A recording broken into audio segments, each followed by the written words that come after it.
મિત્રો 2 દિવસથી બહુ દોડધામ હતી, જેના કારણે ખૂબ થાકેલો હતો અને આરામ કરી રહ્યો હતો. અને એવામાં જે ગરીબ પરિવારની દીકરી પરણાવવાની છે, એમના પરિવારનો ફોન આવ્યો અને મને કહ્યું કે ગોવિંદભાઈ, સમય સાવ નજીક છે અને દીકરીના લગ્ન કરાવવાના છે, તો એના માટે કંઈ કર્યું કે નહીં.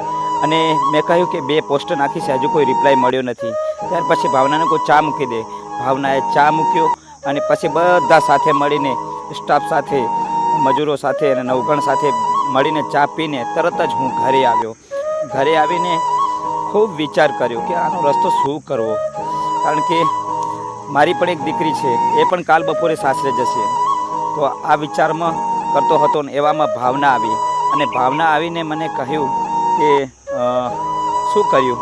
તો બસ વિચાર કરી રહ્યો હતો કે આજે વિડીયો બનાવીને મૂકીશ અને બધાને વિનંતી કરીને કહું છું કે ગરીબ પરિવારની દીકરીના લગ્ન કરાવવા છે, માટે મદદ જોઈએ, સપોર્ટ કરો તેવી વિનંતી છે.